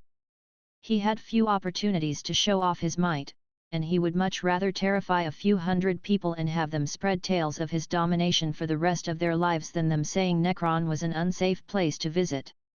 They already had a bad reputation for being a place run by creatures of corruption. Many merchants still chose to forcefully traverse the forest despite its rough terrain or continue the many-month journey around its border than using their toll road for this very reason. Having shown his face and sent the message, Toby turned around, flicked the crushed human bits from the soles of his feet, and marched back into Necron with a huff. Through the network, he learned that the goblins had finally got a hold of the situation by seizing the disguised merchants' weapons and pinning them down. He was certain that the Empire's nobles had snuck men inside under the pretense of merchants, had them hide among the population to gain key intel, and then waited for a time when he was out of town to strike. It was all too organized and exploited their weaknesses far too much to be the work of random people. So now the question was, what's next? The Empire had somewhat succeeded in causing damage and terror in Necron, but not to an unsalvageable degree. The other warehouse was still fine and now heavily guarded by ogres, and apart from 100 or so merchants that were slaughtered, everyone else was fine. Toby started walking toward Andrew's palace. He knew that nothing could kill the King Ooze, which had grown to around 20 meters long and 5 meters tall, but he needed his help with strategies. He had been a simple bodyguard for an underperforming merchant caravan with no special skills except looking intimidating and hitting things with his fist. Andrew at least had a head on his shoulders and knew Necron better than anyone. Arriving at the palace, Toby saw Andrew had left his sanctuary and was staring at the wooden door that was now a smoldering mess on the floor. The titanic grey slime that barely fit through the doorway turned to look at Toby with his cold eyes. With bells ringing out and clouds of smoke hanging eerily overhead, the two stared at each other for a moment with only the scorched garden separating them. "Toby!" Andrew's voice sounded in his head like someone was shouting at the back of his skull. Toby carefully replied. "Andrew, what should we do?" "Head to the Empire's gate." "They are here," Andrew gruffly replied as he looked eastward. "Slaughter them all." A particular hatred came across with the message that Toby felt in his bones. They were both laymen who had been gifted great power and responsibility through a lucky series of events. Neither Toby nor Andrew had neglected their duties. They performed them to the best of their abilities, yet to have all their months of work burned to the ground in such a way was heartbreaking to see. "Brother!" Toby lowered his voice to a snarl as he left for the gate and picked up his pace. "I will slaughter them all. They were not brothers bound by blood but by circumstance. Stay strong. We will rebuild it better than ever. That I can assure you." Despite Andrew's frightening appearance, he was a sweet guy who liked his food way too much and had poor taste in luxuries, but he had worked day and night to make Necron into the town it was, and he was powerless to fix it. Only Toby could move and fight, and oh boy, did he plan to fight. He balled his fists, clenched his teeth, and charged to war. The eastern district that handled the unloading and loading of goods from the merchants and had a large area to store horses had been transformed into an apocalyptic scene. The once busy streets were filled with soot-covered corpses and smoldering buildings on all sides. The magical ice from the Eldritch Lord's ice spell encased some still partially standing buildings in a frost tomb. Toby ran through the streets with a heavy heart. He passed by the post office, Bob's Inn. He wondered if that Gary fellow had made it out alive. Then, shaking his head, he focused on the task at hand. Turning a corner, he saw the eastern gate, or what was left of it. In its place was a squadron of horses that were in a defensive position. They bore the Empire's traditional full-plate armor with red decorative banners bearing their coat of arms. He recognized a few noble houses and committed them to memory for later. "It's here," a man leading the group shouted and lowered his visor with a tilt of his head. "The demon," another called, and their war horses seemed to naturally back up a step without their owner's orders. "Stick to the plan, boys. Do not falter," the leader snapped as he took center stage. Mana flared out of his body, and his armor became wrapped in a grey hue.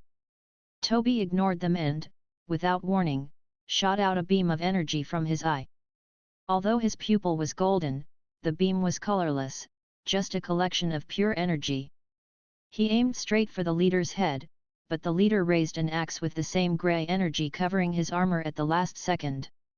The two collided, the man was propelled off his horse, and the axe melted partially, causing the leader knight to chuck it to the side before the molten metal dripped onto his hand. Toby continued the assault and fired another, seeing the man was now vulnerable. The man scrambled to the side, but the beam caught his ankles, separating the man's feet from his legs. Toby ignored the leader's wails and series of curses as he flailed around and turned his eye to the group of knights still on horseback. He fired again, but to his surprise, he felt a burning pain in his shoulder. The main disadvantage of his eye laser, it blinded him while using it, so he failed to see the men had summoned mirrors from their spatial rings. How they knew he had an eye laser that could be reflected with enforced mirrors, he had no idea, but he relished in the knights' faces turning from triumph to pure terror as his missing shoulder knitted itself back together in less than a second. Toby dropped low and charged at the group. Gravel flew behind him as he barreled toward the knights. They separated as he charged, and he saw a man right as he reached them. Toby had never seen the person before, but his robes were known throughout the land. He was a hacker and not an ordinary one. He tried to change his course, but it was already too late. The young-looking man donning a simple white robe and holding a bamboo staff sneered.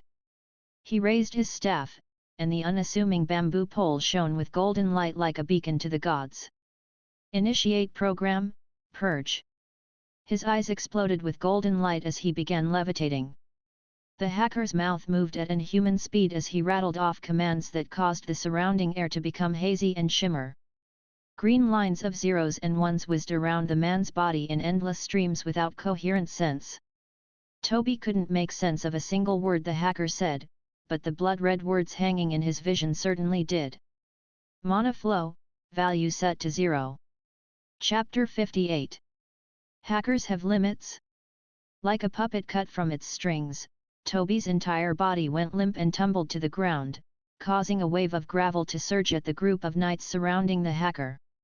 The knight's armor easily shrugged off the flying rocks, and the war horses used their translucent mana to bring up rippling shields across their forms.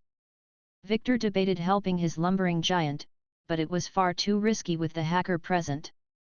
Deciding to watch for now, he continued monitoring through Toby's eyes.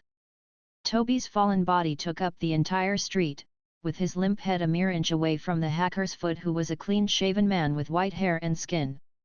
His eyes were dull and unfazed, like they had seen the birth and death of stars despite their golden radiance. The hacker gave Toby a once-over, his expression never changing, like a porcelain doll, almost as if he had no facial muscles to begin with. "The deal is done," the hacker said to the screaming commander in a pool of his own blood and missing feet. "I expect the payment by the Duke upon my return." Help me," the commander gritted his teeth. Please. Not in the contract." The hacker nonchalantly waved the dying man off and turned to leave with his hands behind his back. "Constantine." The hacker paused and eagle-eyed the commander over his shoulder. "Do not speak my name so casually, Commander." His voice was cold and venomous, as if speaking to an inferior. The contract was simple. "Bring down the Demon King of Necron." Constantine gestured to the motionless giant that lay at his feet with his chin. "The threat is down. But not dead." The commander spat a mouthful of blood. "And you know that's what the deal meant." Then, with shaking arms, he tried to lift his torso off the ground. "You are contracted to kill the Demon King. The Duke paid good money for this." Constantine watched the struggling man with cold eyes. "That is not what we agreed. Just use a healing pill, I have no time to waste here. Want to run away to your sky castle?" The commander sneered as he reached to retrieve a pill from his spatial ring. "If I die, who is there to report your success?" The two locked in a staring contest, and all the war horses took a step back. Constantine's eyes dimmed slightly, and a thin smile appeared on his perfectly carved face. Who would question the word of a hacker? Seeing that Constantine had no intentions of healing him, the commander grimaced and looked at the sky-blue pill resting between his bloodied fingers. Then, with a glare at Constantine, he swallowed the valuable pill and made sure his sliced-off feet were in place below his stumps, ready to be reattached. Constantine chuckled and turned to leave, but the Empire Knights surrounded the hacker and blocked his path. Constantine's brows furrowed, which was the most expression he had shown thus far. "What is the meaning of this? You dare block my path? We can't let you pass," one knight declared from atop his warhorse and glared down at the hacker. "The Duke will be displeased if this mission fails. We both know you are here to assist us in bringing down the Demon King, yet he still draws breath. He was dead from the start." Constantine shrugged and looked around the encirclement. "You know, undead are technically already dead. The Duke should be more specific in his instructions." "You know, I always wondered," the knight continued as he looked down at the hacker through his helmet's meshed visor. "Why are you hacker bastards so stuck up? Is helping us kill the demon or heal the commander really such a chore when you are supposed to be all-powerful?" The knight left the words hanging, but the hacker didn't bite, so he snickered. "Or perhaps it is out of your capabilities." The hacker looked long and hard at the knight. "Random knight, you should know, like anyone in this world, power comes with consequences. I will not divulge such secrets in response to your crude attempt at taunting me." Constantine thinly smiled. "But what I can say is the contract is complete. The system deems it so. Therefore, my job here is done. Good day." The commander approached from behind and grabbed the hacker's shoulder with a bloodied hand, staining the white cloth. "You will remain here until my men are finished with their task." He was standing on his feet, but clean gaps through his armor showed his bare shins. Constantine sighed and slapped the commander's hand off his shoulder. "Very well, then." He stepped to the side with grace and leisurely watched as half the knights approached the motionless body of Toby. The bells of war had never ceased and screams echoed through the half-destroyed town. The distinct smell of burned wood and blood lingered in the freezing wind due to the many ice-encased buildings down the street. Toby couldn't even move his eye as the knights encircled his massive body and raised their spears. To Victor, it looked like a bunch of fishermen readying their harpoons for a beached whale. With a shout from the commander, the readied spears plunged into Toby and sank deep into his flesh. Toby didn't react as the spears dug deep before being yanked back out. Black blood leaked from the holes and trickled down his grey skin, and his flesh failed to heal. Victor watched everything in fascination. The hacker had suggested their abilities have some kind of limit. Was it a once-a-day type of deal? Or did he have a limited mana pool, and the bigger the spell, the less he could cast in a day? Completely stopping mana flow inside an S-grade monster would take considerable resources.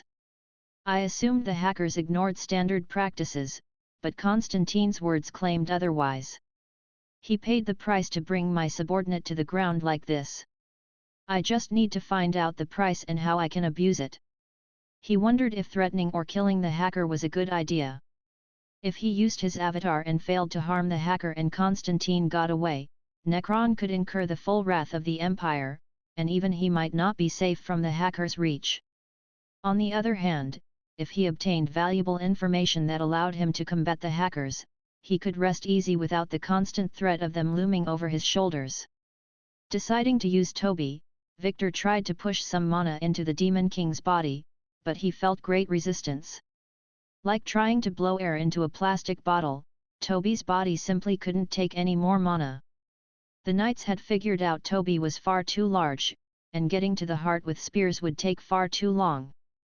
Because none of the knights, except the commander, had exhibited any magical capabilities, Victor was starting to wonder if mages or people having combat classes were rare. Maybe Alice is even more formidable than I thought. Or perhaps these men are just hired muscle and aren't the creme of the crop. But why would they employ a hacker and not a few mages? Operations cost money.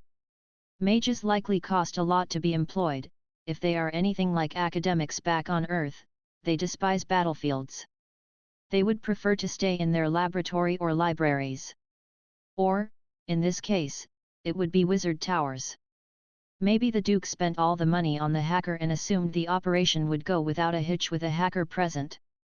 Victor halted his thoughts as he noticed the knights getting off their horses and walking up to the hulking grey mass of Toby's motionless body. Some even used an embedded spear to help them climb up to where the spear holes leaking black blood were.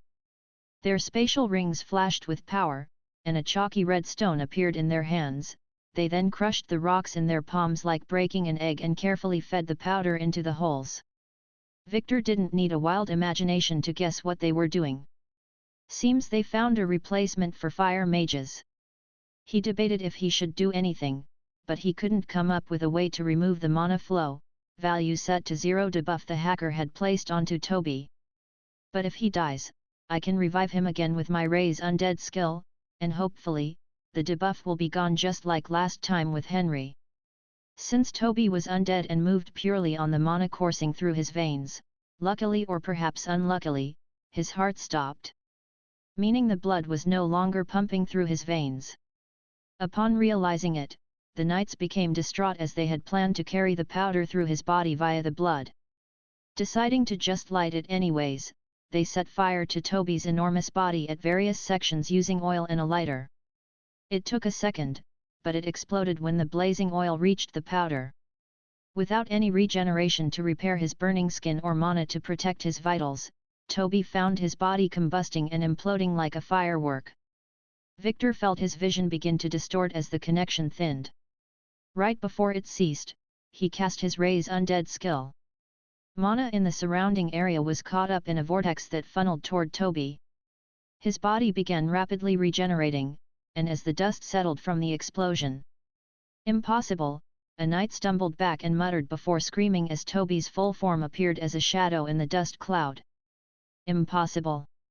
Noisy, Toby's voice rumbled out, and an arm the size of a tree shot out and smashed the knight square in the gut like a runaway truck, sending the knight spiraling into a nearby shop and crashing through a wooden wall. Blood leaked through the closed knight's visor, and the knight ceased all movement. Toby wafted the dust cloud away and loomed over the group of knights. He then mentally asked, "Master, Can I kill them? Yes, Victor's ancient voice replied in the back of Toby's skull. Kill them all. There was a pause, but the last order sent a shiver down the Demon King's spine. Especially the hacker. I want him dead. If he dies by your hands, then all of today's mistakes are forgiven. Toby's eye scanned the group and located the white-robed man, and the pair's golden eyes locked. Chapter 59. Unknown Agent. The sky was a dull orange as dense smoke suffocated the town. Toby stepped out of the dust cloud and loomed over the humans. His head reached the top of a few still-standing buildings, which gave him a perfect viewpoint to locate his master's target. Constantine felt the Demon King's gaze bore into him. Reaching into the confines of his robe, he retrieved a purple gem. Spatial mana wafted off the hefty rock like steam from boiling water. Constantine channeled some mana into the gem, but to his surprise, a beam of energy obliterated his teleportation artifact in his hand. He looked at the bloodless stump with bored eyes and muttered, "Well, this is turning out to be a more expensive trip than I anticipated." The hacker looked up at the looming monster with a thin frown. "Friend, I advise you to cease your actions." Constantine didn't even bat an eye as dark energy wrapped the Titan's form, leaving only a looming blackness and a single golden eye glaring at him. "Why?" The Demon King's voice thundered through the land, shattering the few remaining windows and causing the knights to stumble back and uselessly attempt to cover their ears despite the helmet being in the way. "Trying to use words now that your broken spell failed." Toby spat to the side, and the ground shook as he stepped closer. Constantine shrugged and stood his ground as Toby's foot was within arm's reach and had his fist looming over the white-robed man's head. His posture was casual and aloof, as if waiting for a gap in traffic rather than being threatened by an S-rank threat. "Wait," Victor said in Toby's skull, and the undead titan grumbled. "None of this is adding up," Victor continued. "Not only is this man's body beyond bizarre, but he does not conduct himself as someone who is all-powerful, nor as someone weak. It's something else." He watched as Constantine looked up with bored eyes at the looming fist hanging over him that cast a shadow. Constantine put his hands behind his back and said in a calm voice, "Listen, I can't say much, but there's a reason killing a hacker is a very, very bad idea. My contract is complete. I have no other business here." "You bastard!" the commander shouted from the side as he slowly retreated backward with his men and cast an accusing finger. "How can you say the contract is complete? The monster you came to kill is still alive." Constantine frowned and looked between the looming darkness and an enraged commander. He went to speak but suddenly paused. His eyes finally showed some surprise as he read something invisible to everyone else. "Well, you're in luck, Commander. The big boss contacted me." "The big boss?" the commander asked, bewilderment on his aged face. "Do you mean the Duke? But how could he contact you?" Constantine ignored the ramblings of the commander and resummoned his bamboo pole. The hacker's eyes exploded with light before Toby could crush him. "Initiate program, Rage." A stream of green text shot out from the bamboo pole and snaked up Toby's arm. Toby stumbled back and tried to shake it off, but the spell was invasive, and before he knew it, his vision clouded with a red hue, and blood-red words hung in his vision, screaming out to him. "System error. Debuff applied, Berserk." Victor felt through their link an uncontrollable rage like no other. It was primal, undirected, and downright contagious. Even he felt his brain cloud a little, which was concerning since his emotions had remained dulled for so long. But, like a caffeine buzz, he felt jittery and needed to act on it. The urge to hit something, kill things, forget about all the chains of morality that held him back and just go all out and fuck the world. "No." Victor cut the connection and felt his sanity return in full force. The hazy red cloud of rage that had infiltrated his mind subsided, and he could think clearly again. Looking around, he was on a giant floating island in the void, back down on the lowest floors of the Grand Dungeon. "So the hackers can affect me," Victor cursed. He wasn't even there on the surface, but he was still affected by the link. The threat of hackers skyrocketed in his mind. What if the hacker had somehow reduced his stats? But I wasn't affected the first time the hacker attacked Toby. Maybe only mental debuffs carry over the link. It was a plausible theory, but not one he was willing to play around with his life to test. Deciding he needed to keep up with the state of Toby, Victor contacted Andrew. Andrew. Master, the grotesque slime's voice replied a moment later over the black ocean. I lost connection with Toby. A hacker got to him and sent him into a berserk state. What's happening in Necron right now? Victor forced his way into his subordinate's head to see through his eyes. Andrew was currently in the middle of a destroyed town. His white stone palace was ashen with soot, the garden was a charred mess, and all the surrounding buildings were either smashed up and looted or burned to the ground. Down a street, in the shadows of a building's smoldering carcass, a rugged man was stabbing another with a dagger, dyeing his brown robes in blood. A pillar of black flame with a hint of gold shot up into the sky near the Empire's gate, followed by a thundering roar that could belong to an ancient creature awakening from the depths of hell that echoed through the town. Can you get closer? I think that is Toby, Victor asked through the link, and Andrew whistled to a group of skeletons. They ran past the titanic slug and went to retrieve the massive slab of white stone that Andrew had repurposed into a throne. It took a few minutes, but Andrew eventually managed to maneuver his body onto the slab, which was promptly raised up by over 20 goblins on either side. The rugged man down the street scurried off with his bloodied blade and left the half-dead resident lying in the street. Andrew had no way to help the dying man as he passed by, but he could at least avenge him. Slimes had limited combat capabilities, but he had some ways to get creative. Seize that man, he commanded his ogre servant that always stood by his side. Andrew waited patiently as the undead ogre barreled after the man. The runaway glanced over his shoulder and cursed as he dove to the side to avoid the ogre's fist that sent a spray of splintered wood. Alas, his dive was not enough, as the ogre had surprising speed, quickly grabbing the scrambling man's torso with its other hand in one fell swoop. The captured killer kicked and screamed as he was brought slowly toward the whale-sized grey slime that rested on his throne while calmly stroking his goatee. Before the man knew it, Andrew reached out, grabbed the man's ankle, and opened his jaw at an impossible angle. The man closed his eyes in horror and found himself swimming in what felt like honey. He could see the world in a distorted grey hue as he tried to move up for air, but the resistance was too great.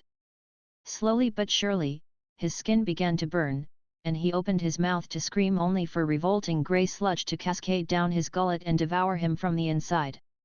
Andrew didn't feel anything except a small rush of power, and his body bloated a little as he continued his journey toward the roars and sounds of destruction in the distance. It took a while as the goblins struggled to walk around and over debris that littered the gravel roads, but eventually, a rampaging titan of darkness appeared in Victor's view. Crushed suits of armor leaking blobs of blood through their visors littered the road like discarded trash. Some were embedded in wooden walls like elaborate decorations.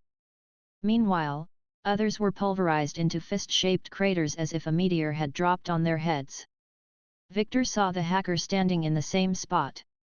Streams of green zeros and ones flowed from the top of his bamboo staff and seemed to form a link with the enraged Toby, who killed everything in his sight. Whoever the big boss was, they were clearly not on the side of the Empire, as only the commander stood standing, with one arm missing and slumped over a rock, being stared down by Toby. The commander spat out a tooth and glared at the titan's fist that was coming for his face. "You bastard!" he cried, but was cut short as the fist, engulfed in darkness, obliterated him on the spot, and a sonic boom destroyed the half standing in behind the commander and painted the walls with blood and guts. Only two legs remained standing for a few seconds before they toppled like dominoes. And then Toby turned to look at Andrew. Victor could only see one way out of this. Toby was too powerful to kill through a mere link, so a forced reset like last time was impossible. If Victor was there in person on the surface, he could easily annihilate Toby, but through the link, his powers were limited and extremely expensive. Aim your hand at the hacker quickly. He had made his decision to eliminate this pesky hacker here and now, so he unleashed a torrent of mana through the link and charged up a doom ray. The hacker's eyes widened a second too late as a burst of lightning erupted from Andrew's hands and briefly lit the darkened street in its brilliant radiance. There was a loud thump as Toby slumped to the side and crashed into the smoldering remains of a nearby building. The hacker's magic that had been coiling around the Titan like snakes was nowhere to be seen. And neither was the hacker. So Victor checked his status for any clues. Unknown agent killed. No EXP awarded. Well, that's certainly new, Victor muttered to himself. The mystery around hackers continued to grow, but that could wait. Toby and Necron needed some immediate attention, and the Empire had been very kind to provide many human corpses for him to resurrect. Chapter 60. Axon. Constantine felt cold as he opened his eyes. He was greeted by frosted metal and a little window. Taking a deep breath, he groaned as sterile air filled his lungs and a monstrous headache overtook his mind. Waking up after death was never a pleasant experience, one he had avoided for over a few decades. Nevertheless, he flexed his fingers as he felt the numbness throughout his body slowly dissipate. Then a hiss of machinery reverberated through the metal pod he found himself floating in as a large needle penetrated the back of his skull, and black liquid flowed into his decaying brain, rejuvenating it with life. He felt a rush like no other, euphoria, pain, joy, sadness. All his neurons fired off at once in an epic firework display of neural activity. Constantine hissed through his teeth and clenched his fists as he tried to ward off the explosion in his head. But, alas, there was no way to sidestep the experience. It was just one of the many hicks he had to endure after death. While gritting his teeth, Constantine looked up through the small window of his metal pod. The glass was foggy, but he could see the grand mosaic that served as his respawn room ceiling. Dead again, hey, what a trash job. Mist left his mouth as he grumbled, but much to his annoyance, he had to get moving before his body froze. Ice cubes bobbed around in the freezing viscous liquid he was suspended in, which cascaded around his arm as he pushed against the pod's lid. It required quite a bit of force, but eventually, he managed to pry it open, and a rush of warm air washed over him. Finally, he stood up with only his feet planted in the green-tinted slush he had been submerged in. Looking down, he confirmed he was completely naked, but that was to be expected. He did just die, after all. Rolling his shoulders to get the stiffness out, Constantine stepped out of the pod and strolled across the pristine white floor. Droplets of water from his hair left a trail as he wandered past many other pods.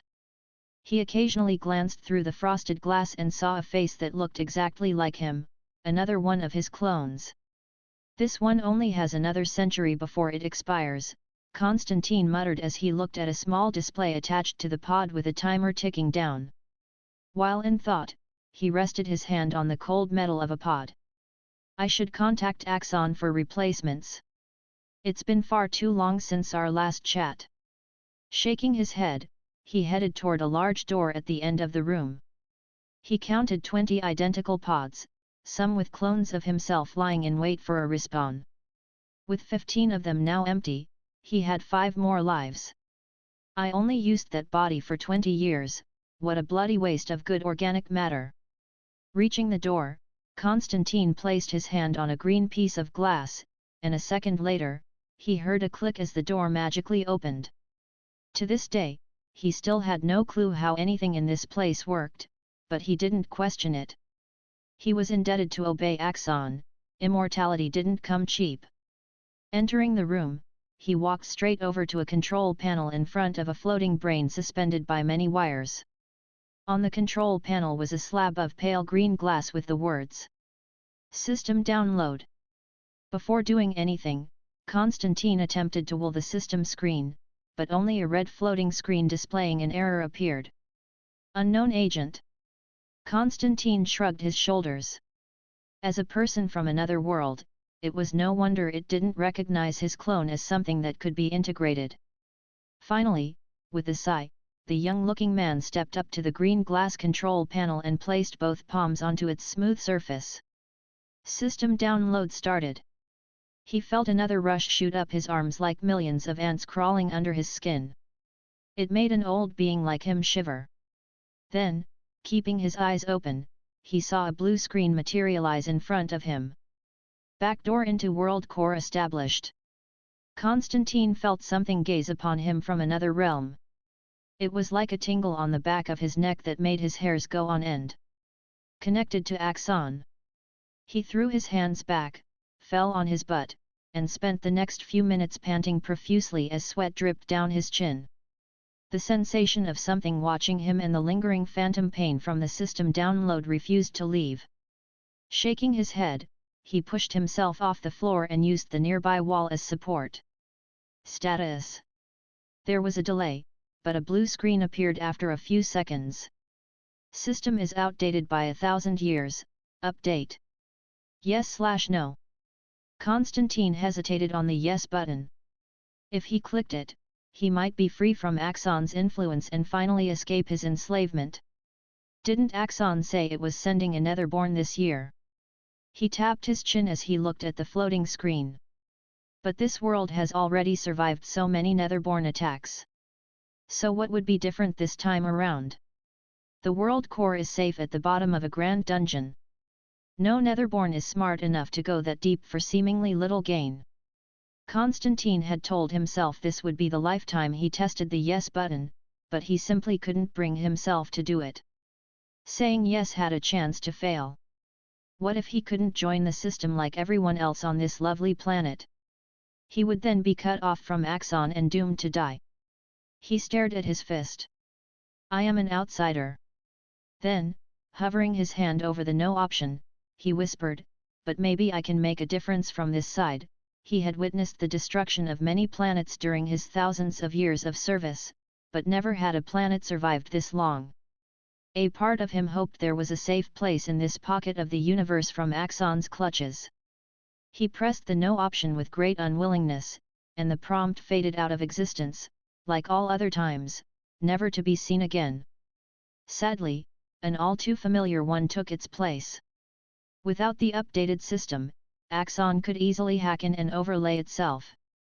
Axon Agent, Constantine. Service Year, 8756. Primary Mission, Conquest of Astra. Secondary Mission List. Quest Log. Contact Axon. Constantine clicked on the primary mission to make sure nothing had changed. Conquest of Astra. Axon continues its expanse throughout the quadrant. In search of planets producing abundant mana from their world cores to fuel the First Legion, the planet Astra has been identified as the next target for invasion. Your mission is to seize the world core. Constantine shook his head and waved the screen away. To ask a mere agent like him to obtain a world core was impossible, and with the planet's world core being so evolved that it gained sentience and created its own version of the system made invasion almost impossible. Luckily the presence of the system and the abundant mana greatly affected Axon's ability to interfere directly. Constantine smiled, thinking of all the times he and the other hackers meddled with Axon's plans to conquer this world. Not only Constantine but the other agents all agreed enough was enough. So they banded together to banish the Netherborne and other creatures from the void that Axon managed to sneak past the planet's defenses to give the world's population time to flourish and grow. Constantine felt some strength return to his wobbling legs, so he started leaving the chamber. He looked at the floating brain, his brain that Axon had captured all those years ago. He knew his end was coming soon, his constant meddling with Axon would come to light eventually, and when that happened, his brain, which looked so old and grey and contained all his life's memories, would be vaporized. On his way out, he passed by the other pods, holding the last few clones of himself he had left. Due to their constant failure at obtaining the world core, he doubted Axon would go through the effort and wasted resources of sending more pods and organic matter his way. Clicking on his quest log, flashing in the corner of his vision, another prompt appeared. Quest complete. Bring down the Demon King of Necron. Quest provider, Duke Ferdinand of the Empire. Rewards, redacted. Constantine ground his teeth, seeing his EXP rewards were stolen once again. It was well known that quests could be given by ruling classes such as nobles. It was one of their ruler's abilities to stimulate development. Axon urged him to take on these quests as the mana used to generate the rewarded EXP was easy to hack into and stifle for its own purposes without the World Core's notice. The main disadvantage was that he had no way to level up since all his rewards went to Axon, not that he could level up without being updated to the current system. In return, Axon used its abilities to manipulate the flow of energy and provided Constantine with hacker powers. However, he could only exercise his powers if they were for completing a quest. Luckily there were generic quests like destroying corrupted creatures, which Axon brought into the world to generate more quests that it could monopolize. Quest complete, assist unknown by destroying the Empire's army. Quest provider, Axon. Rewards, none. Constantine reached a locker and began taking out some clothes with a frown. He rarely got quests given by Axon, but if he did, it meant he was assisting another agent of Axon with something to further the primary mission. But who was unknown supposed to be? Thinking for a while, he couldn't come up with an answer, but Necron did come to mind. He may need to do more research into that new town. So long as nobody from Axon reaches the World Core, this planet will remain safe from its vile clutches.